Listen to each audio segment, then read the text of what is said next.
So నా పేరు doctor Abhilash and welcome to my YouTube channel. So let's start the video. గుండెకి సంబంధించి గుండె సరిగ్గా పనిచేస్తుందా లేదా అని ఎన్ని రకాల పరీక్షలు ఉంటాయి అండ్ అన్ని రకాల పరీక్షలు అసలు ఎందుకున్నాయి, ఏ పరీక్ష ఎప్పుడు హెల్ప్ అవుతుంది, అసలు గుండె జబ్బులు ఉన్న వాళ్ళు ఎటువంటి పరీక్షలు చేయించుకోవాలి అనేది ఈ వీడియోలో మనం బ్రీఫ్గా చెప్పుకుందాం. సో టు స్టార్ట్ విత్, మనకి హార్ట్కి సంబంధించిన టెస్ట్లలో అనేక టెస్టులు అనేవి ఉంటాయి.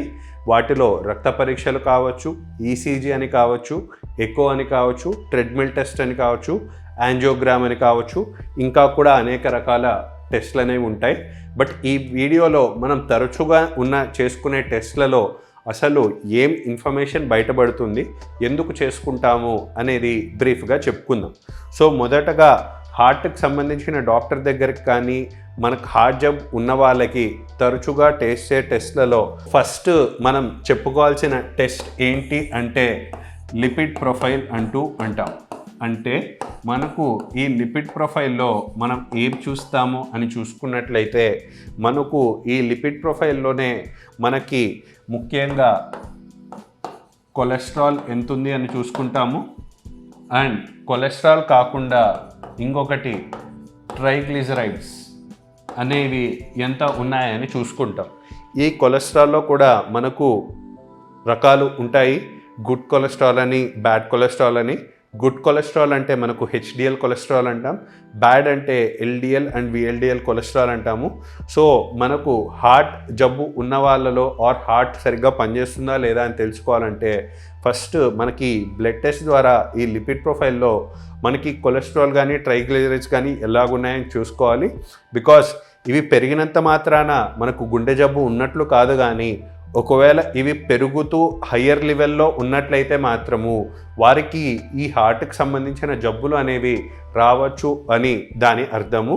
సో ఈ కొలెస్ట్రాల్ కానీ ట్రైగ్లిజరైడ్స్ కానీ మనకు ఎలా హెల్ప్ అవుతాయి అంటే కొలెస్ట్రాల్స్ కానీ ట్రైగ్లిజరైడ్స్ కానీ ఎక్కువగా ఉన్నప్పుడు మనకు హార్ట్ డిసీజ్ వచ్చే రిస్క్ అనేది ఎక్కువగా ఉంటుంది.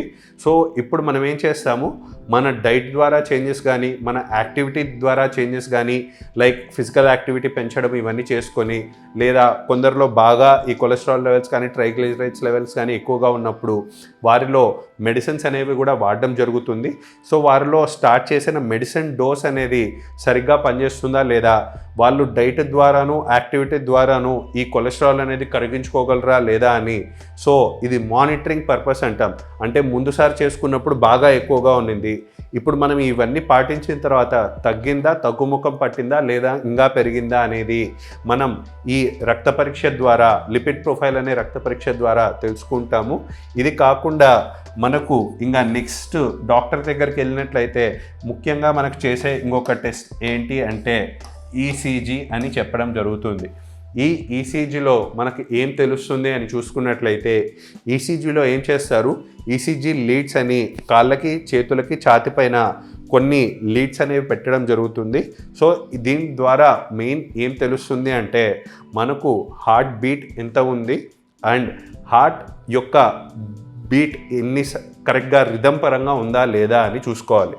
లైక్ ఇప్పుడు మనకి గోడ గడియారం చూసుకున్నట్లయితే ఒక్కొక్క సెకండ్కి ముళ్ళు కదిలినప్పుడు టక్ టక్ టక్ టక్ అని ఒక రిథమ్ ప్రకారం మన వాల్ క్లాక్ అనేది, గోడ గడియారం అనేది కొట్టుకుంటూ ఉండడం చూస్తాం.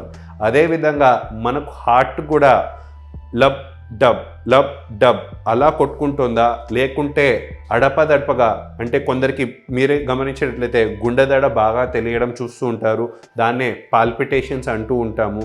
లేదా కొందరికి నార్మల్ కొట్టాల్సిన రిథమ్ కంటే బాగా స్లోగా కొట్టుకోవడం. అంటే జనరల్లీ మనకు హార్ట్ బీట్ అంటే ఒక 60 నుంచి 100 సార్లు వరకు నిమిషానికి గుండె కొట్టుకుంటుంది అంటాం. కొందరికి లెస్ దాన్ 60 టైమ్స్ కొట్టుకోవచ్చు, లేదా గ్రేటర్ దాన్ 100 టైమ్స్ అనేది కొట్టుకుంటూ ఉండొచ్చు. ఇవన్నీ ఏంటి, హార్ట్ రిథమ్కి సంబంధించి, హార్ట్ రేట్కి సంబంధించిన అబ్నార్మాలిటీస్. అదే కాకుండా మనకి ఎవరికైనా హార్ట్ అటాక్ ఉందా లేదా అని ఎవరైనా ఛాతీ నొప్పితో వెళ్ళినప్పుడు అది హార్ట్ అటాకా కాదా అని నిర్ధారించుకోవడానికి కూడా మనకు ఈ ఈసీజీ అనే టెస్ట్ చేస్తూ ఉంటారు. ఇవి కాకుండా ఒకవేళ ఎవరైనా ఎమర్జెన్సీలో ఛాతి నొప్పి వచ్చింది, భుజానికి కూడా నొప్పి వస్తుంది అంటే వారు మెయిన్గా బయటపడేది వాళ్ళకేమైనా హార్ట్ అటాక్ వచ్చిందా అని భయపడుతూ ఉంటారు. సో అలా కనుక ఒకవేళ హాస్పిటల్కి వెళ్ళినట్లయితే మనం ప్రప్రథమంగా చేసే టెస్టులలో ఈసీజీ అనే ఒకటి వస్తుంది. ఈ ఈసీజీ కాకుండా ఇంకొక రక్త పరీక్ష ద్వారా ట్రోపోనిన్ అనే ఒక టెస్ట్ కూడా చేయడం జరుగుతూ ఉంది. సో ఈ ట్రోపోనిన్ అనేది ఏ విధంగా హెల్ప్ అవుతుంది అంటే ఈ ఈసీజీలోనూ కొన్ని చేంజెస్ అనేవి మనం హార్ట్ అటాక్ ఉన్న వాళ్ళలో గమనిస్తూ ఉంటాం. ఆ చేంజెస్ అనే వాటి ఒక్కటే కాకుండా ఈ ట్రోపోనిన్ అనే టెస్ట్ ద్వారా కూడా మనకు హార్ట్ అటాక్ ఏమైనా స్టార్ట్ అయిందా లేదా అని ఒక చిన్న ఇండికేటర్ అని చెప్పవచ్చు. సో ఈ ఈసీజీ కానీ ట్రోపోనిన్ కానీ, ఈ ట్రోపోనిన్ అనేది ఎస్పెషల్లీ ఎమర్జెన్సీగా హార్ట్ అటాక్ వచ్చిందా లేదా అని చూడడానికి మనకు హెల్ప్ అవుతూ ఉంటుంది. ఇవి కాకుండా హార్ట్కి సంబంధించి లిపిడ్ ప్రొఫైల్, ఈసీజీ, ఈ ట్రోపోనిన్ కాకుండా ఇంకేమేం టెస్ట్ ఉంటాయి అని చూసుకున్నట్లయితే ఎకో అని చెప్పవచ్చు. ఈ ఎకో అనే టెస్ట్లో ఏం చేస్తారు అని చూసుకున్నట్లయితే మనకు గుండె పైన మనకి ఎట్లయితే కడుపుకు అల్ట్రాసౌండ్ చేస్తారో అలాంటి అల్ట్రాసౌండ్ మిషన్తోనే మనకు ఎటువంటి నొప్పి లేకుండా పైన ఒక చిన్న క్రీమ్ లాంటిది పూత పూసి మనకు హార్ట్ ఫంక్షన్ ఎలా ఉంటుంది అని చూడడం జరుగుతుంది. హార్ట్ ఫంక్షన్లో కూడా ఏమేం చూస్తాము మెయిన్లీ అంటే మనకు ఎజెక్షన్ ఫ్రాక్షన్ అంటాం. అంటే ఈ ఎజెక్షన్ ఫ్రాక్షన్ అంటే ఏంటి అంటే మనకి గుండె ఏం చేస్తుంది, బాడీలో ఉన్న చుట్టుపక్కల పెరిఫరీస్లో ఉన్న రక్తం అంతా తీసుకొని దాన్ని లంగ్స్కి పంపించి లంగ్స్లో శుద్ధంగా అయిపోయిన తర్వాత లంగ్స్లో నుండి తిరిగి మనకు హార్ట్కి మంచి రక్తం అనేది వస్తుంది. ఆ తిరిగి వచ్చిన మంచి రక్తాన్ని తిరిగి బాడీ పార్ట్స్కి పంపించడమే హార్ట్ యొక్క ఫంక్షన్ అనుకుంటే, ఈ ఎజెక్షన్ ఫ్రాక్షన్ అంటే ఏంటి అంటే ఒకవేళ ఈ గుండెనే మనకు ఒక 100 ml ఒక సంచి అనుకుందాము. ఈ 100 ml ఒక హార్ట్ బ్యాగ్లో మనకు 100 ml చేరినట్లయితే ఈ హార్ట్ ఎంతవరకు పంపు చేయగలిగింది అనేది దాన్నే మనం ఈ ఎజెక్షన్ ఫ్రాక్షన్ అంటాం. సో దీన్ని కూడా మనం పర్సంటేజ్లో మనం క్యాల్కులేట్ చేస్తూ ఉంటాం. అంటే మనకి గుండెకి ఒక 100 మిల్లీలీటర్ల రక్తం వచ్చినట్లయితే ఈ గుండె ఎంత ఎఫెక్టివ్గా పని చేయగలిగింది అనేదే ఈ ఎజెక్షన్ ఫ్రాక్షన్. జనరల్లీ 100% మనకు చేరినట్లయితే ఈ గుండె అనేది 50-60% పంపు చేసినా కూడా మనకది నార్మల్ ఫంక్షన్ అని అంటూ ఉంటాము. సో ఈ నార్మల్ ఎజెక్షన్ ఫ్రాక్షన్ అనేది మనకు 50 to 60 వరకు ఉంటూ ఉంటుంది. ఇది కాకుండా ఈ ఎకో టెస్ట్లో ఇంకేం తెలియచ్చు అంటే గుండె ఎన్నిసార్లు కొట్టుకుంటుంది అని తెలుస్తుంది, హార్ట్ రేటు తెలుస్తుంది. అండ్ ముఖ్యంగా మనకు ఇంకా తెలియాల్సింది ఏంటి అంటే హార్ట్లో కూడా మనకందరికీ తెలిసినట్టే 4 గదులు అంటాం, 4 ఛాంబర్స్ అంటాం. అంటే లెఫ్ట్ సైడ్ హార్ట్ వేరు, రైట్ సైడ్ హార్ట్ వేరు, కలుషిత రక్తాన్ని తీసుకొని వచ్చే భాగం వేరు, మంచి రక్తాన్ని పంపు చేసే భాగం వేరు అంటాం. సో ఈ కలుషిత రక్తము అండ్ మంచి రక్తము కలవకుండా మనకి ఈ హార్ట్లో కూడా గదులు లాంటివి ఉంటాయి.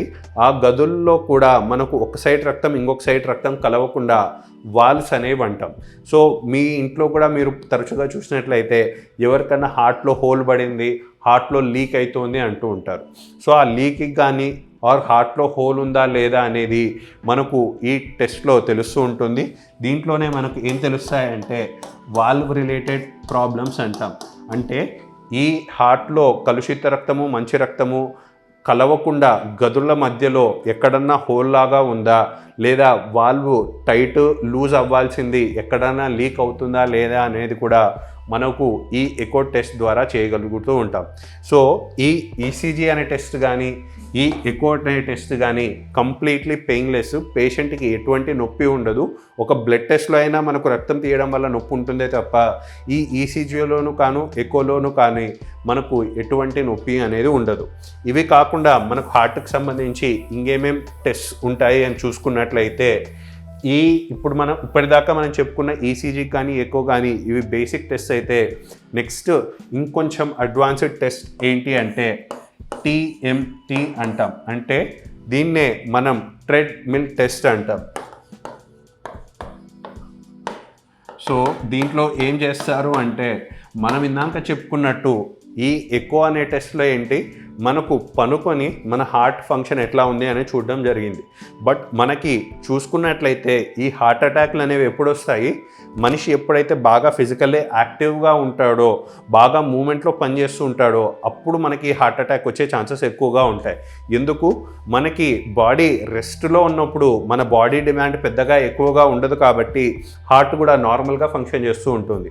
ఒకవేళ ఇదే కనుక మనం బాగా స్ట్రెన్యూయస్ ఎక్సర్సైజ్, బాగా ఫిజికల్ యాక్టివిటీలు బాగా తిరుగుతున్నప్పుడు మన బాడీ రిక్వైర్మెంట్ అనేది కూడా పెరుగుతుంది. కాబట్టి నార్మల్గా ఫంక్షన్ చేసే హార్ట్తో పోల్చుకుంటే ఫిజికల్ యాక్టివిటీ బాగా ఉన్నప్పుడు మన హార్ట్ యొక్క రిక్వైర్మెంట్ అనేది ఎక్కువగా ఉంటుంది. సో అదే ఆ రిక్వైర్మెంట్ ఎక్కువగా ఉన్నప్పుడు మన హార్ట్ తట్టుకోగలదా లేదా, మనకు హార్ట్ అటాక్ వచ్చే రిస్క్ ఎంత ఉంది అనేది చెప్పే టెస్టే ఈ ట్రెడ్మిల్ టెస్ట్ అనేది చెప్పుకోవచ్చు. సో ఈ పేరులో ఉన్నట్లే మనకి ఈ ట్రెడ్మిల్ టెస్ట్లో ఏం జరుగుతుంది, పేషెంట్ ఎవరైతే ఉన్నారో వారిని ఆ ట్రెడ్మిల్ పైన పరిగెత్తమని చెప్తాము. పరిగెత్తడం కూడా ఎంతవరకు పరిగెత్తమని చెప్తాము, ఎన్ని కిలోమీటర్లు అంటే వారు అలసట పొందేంత వరకు ఎంత వీలైతే అంత పరిగెత్తమని చెప్తూ ఉంటాము. సో అలా అలసట పొందేంత వరకు పరిగెత్తమని చెప్పినప్పుడు మనకు హార్ట్ డిమాండ్ అనేది మనకు హాస్పిటల్లో మన పర్యవేక్షణలో హార్ట్కి డిమాండ్ పెంచడం అనేది జరుగుతూ ఉంది. సో అలా హార్ట్ యొక్క డిమాండ్ పెరిగినప్పుడు హార్ట్కు వచ్చే రక్త సరఫరా అనేది బాగా ఉందా లేదా అనేది మనకు ఈ టెస్ట్ ద్వారా చూసి మనకి ఫ్యూచర్లో ఏమన్నా హార్ట్ అటాక్ వచ్చే రిస్క్ ఉందా లేదా అనేది మనకు ఈ ట్రెడ్మిల్ టెస్ట్ ద్వారా తెలుస్తూ ఉంటుంది. సో వన్స్ ఈ టీఎంటీ టెస్ట్, ఈ ట్రెడ్మిల్ టెస్ట్ అనేది జరిగిన తర్వాత ఒకవేళ హార్ట్ యొక్క డిమాండ్ పెరిగినప్పుడు కూడా మనకు అంత సప్లై అనేది బాగానే ఉన్నప్పుడు వారికి ఎటువంటి టెస్టులు అవసరం ఉండవు. కానీ ఎవరికైతే హార్ట్ యొక్క డిమాండ్ పెరిగినప్పుడు ఆ ఈసీజీలో చేంజెస్ ఆర్ దాన్ని అప్పుడు ఒకవేళ ఆ చేంజెస్ అన్నీ వస్తే దాన్ని ఏమంటారు, టీఎంటీ పాజిటివ్ అంటారు. అంటే టీఎంటీ పాజిటివ్ ఫర్ ఇండ్యూసబుల్ ఇస్కిమియా అంటారు. అంటే ఈ టెస్ట్ చేసేటప్పుడు పేషెంట్కి డిమాండ్ ఎక్కువైపోయి ఆ హార్ట్కి రక్త సరఫరా అనేది తగ్గడం వల్ల వారికి హార్ట్ అటాక్ వచ్చే ఛాన్సెస్ ఎక్కువ అని ఈ పాజిటివ్ అంటే అర్థం. అదే ఈ టీఎంటీ నెగిటివ్ అంటే వారికి ఫ్యూచర్లో కూడా హార్ట్ అటాక్ వచ్చే ఛాన్సెస్ బాగా తక్కువ అని అర్థం. సో ఒకవేళ ఈ టీఎంటీ పాజిటివ్ అంటే వీళ్ళకి హార్ట్ అటాక్ వచ్చే రిస్క్ ఎక్కువ ఉంది అని తెలిసినప్పుడు అప్పుడు నెక్స్ట్ మనం సజెస్ట్ చేసే టెస్ట్ ఏముంటుంది అంటే యాంజియోగ్రామ్ అంటాం.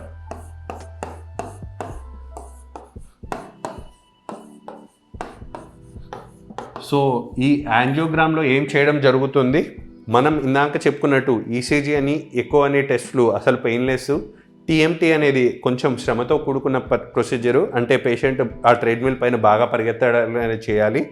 అది ఎస్పెషల్లీ కొందరిలో అయితే ఈ మోకాల నొప్పులు, బాగా వయసులో ఉన్న వాళ్ళు ఈ టీఎంటీ టెస్ట్ అనేది చేయలేకపోవచ్చు. అట్లాంటి ఒకవేళ టీఎంటీ పాజిటివ్ వచ్చినా లేదా ఈ హార్ట్ అటాక్ వచ్చే రిస్క్ ఎక్కువ ఉన్న వారిలో మనం ఖచ్చితంగా చేసే టెస్ట్ ఏంటి అంటే ఈ యాంజియోగ్రామ్ అని చెప్తాం. ఈ యాంజియోగ్రాము మిగతా టెస్ట్తో పోల్చుకుంటే ఇది ఇన్వేసివ్ ప్రొసీజర్ అంటాం. అంటే ఇది గుచ్చి చేయాల్సిన ప్రొసీజర్ అని చెప్పవచ్చు. అసలు ఈ యాంజియోగ్రామ్లో ఏం చేస్తారు అంటే మనకు ఈ హార్ట్ నుంచే అన్ని రక్తనాళాలు అన్నీ మనకి బయటకు వస్తున్నాయి. సో బయట ఉన్న రక్తనాళాలు అది చేతిలోనూ కావచ్చు లేదా తొడ రీజన్లోనూ కావచ్చు. ఈ చేతిలో నుంచి కానీ ఈ తొడ రీజన్లో నుంచి కానీ ఒక రక్తనాళాన్ని పంక్చర్ చేసేసి ఆ రక్తనాళం పంక్చర్ అయిపోయిన పైపు ద్వారానే మనం హార్ట్ దగ్గరికి చేరి హార్ట్ లోపల ఎగ్జాక్ట్లీ మనకి ఈ హార్ట్కి సప్లై చేసే రక్త సరఫరా ఉన్న రక్తనాళాలు మూసుకొని ఉన్నాయా తెరుచుకొని ఉన్నాయా. బికాజ్ మనకేమవుతుంది, జనరలీ హార్ట్ అటాక్ అనేది కూడా ఎందుకు వస్తుంది అని చూసుకుంటే సపోజ్ ఇది రక్తనాళం అనుకుంటే ప్రతి ఒక్కరికి మనకి తల్లి గర్భంలో ఉన్నప్పుడే కొలెస్ట్రాల్ అనేది మన బాడీలో ఉంటుంది. అలా తల్లి గర్భంలో నుంచి ఉన్న కొలెస్ట్రాల్ కాస్త నిదానంగా ఈ రక్తనాళాల్లో కొంచెం కొంచెంగా పేరుకుంటూ పోతుంది. సో ఇలా పేరుకొని పోయే కొద్దీ మనకి ఈ వెడల్పు అనేది ఒకవేళ సపోజ్ ఇది 100% ఓపెన్గా ఉంది అనుకుంటే దీంట్లో కొలెస్ట్రాల్ అనేది పేరుకొని పోయే కొద్దీ మనకు చిన్న చిన్నగా ఈ 100% కాస్త 90% లేదా 80% అవుతూ ఉంటుంది. ఎప్పుడైతే ఇది బాగా తక్కువ అయిపోతుందో అంటే ఒక 10% 20% అయిపోతుందో అప్పుడేమవుతుంది, మనకు రక్తనాళాల్లో మొత్తం కొవ్వంతా పేరుకుపోయి మామూలుగా పోవాల్సిన రక్తం అనేది హార్ట్కి చేరకపోవడం వల్ల వారికి ఎప్పుడైనా హార్ట్ అటాక్ వచ్చే ఛాన్సెస్ ఉంటాయి. సో ఈ యాంజియోగ్రామ్లో ఏం చేయబడ్డం జరుగుతుంది అంటే, మనకు హార్ట్కి ఒక్క రక్తనాళం కాకుండా అనేక రక్తనాళాలు అనేవి సప్లై చేస్తూ ఉంటాయి, ఒక్కొక్క గదికి ఒక్కొక్క రక్తనాళం అన్నట్టు. సో అలా ఉన్న రక్తనాళాల్లో ఎక్కడైనా బ్లాక్ ఉందా లేదా, ఆర్ బ్లాక్ ఉన్నా కూడా ఎంత బ్లాక్ ఉంది, 90% బ్లాక్ ఉందా, 50% బ్లాక్ ఉందా, 30% బ్లాక్ ఉందా అనేది మనకు ఈ యాంజియోగ్రామ్ ద్వారా తెలుస్తూ ఉంటుంది.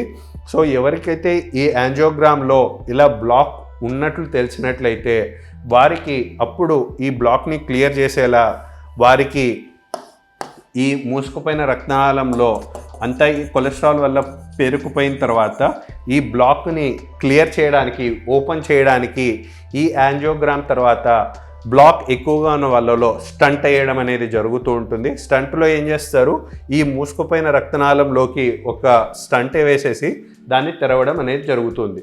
అంటే మూసుకుపోయిన మార్గాలని తెరవడానికి ఈ స్టంట్ అనేది ఉపయోగపడుతూ ఉంటుంది. సో ఇన్ని రకాల టెస్ట్లు మనకు ఇప్పుడు మనం చెప్పుకున్నది కూడా చాలా basic test, which includes ECG, echo అనే టెస్ట్, ట్రెడ్మిల్ అనే టెస్ట్, లేదా ఈ యాంజియోగ్రామ్ అనే టెస్ట్ కానీ, లిపిడ్ ప్రొఫైల్ అనే టెస్ట్ కానీ. సో మనకు ఎవరికి ఏ టెస్ట్ కావాలనేది మీ సిచ్యువేషన్ బట్టి, మీ వయసు బట్టి, మీకు షుగర్ ఉందా, బీపీ ఉందా, లేదా మీ ఫ్యామిలీ హిస్టరీలో ఈ హార్ట్ జబ్బులు వచ్చే ఛాన్సెస్ ఉన్నాయా లేదా అని దాన్ని బట్టి డిసైడ్ అవుతూ ఉంటుంది. అందరికీ అన్ని టెస్టులు అవసరమా అంటే తప్పకుండా కాదు. అవసరాన్ని బట్టి మనం టెస్టులు అనేవి చేసుకుంటూ ఉంటాము. ఒక్కొక్క టెస్ట్కి ఒక్కొక్క సిగ్నిఫికెన్స్ అనేది ఉంటూ ఉంటుంది. సో మీకు కనుక ఎటువంటి హార్ట్ రిలేటెడ్ కండిషన్స్ ఉన్నా కానీ, మీరు కనుక ఎవరైనా కార్డియాలజిస్ట్ దగ్గర కానీ డాక్టర్కి వెళ్ళినప్పుడు మీకు ఎటువంటి టెస్ట్ చేశారు, మీకు ఎటువంటి సిమ్టమ్స్ కోసం ఎటువంటి టెస్ట్ చేశారు అనేది కామెంట్ సెక్షన్లో మెన్షన్ చేయండి. Thank you.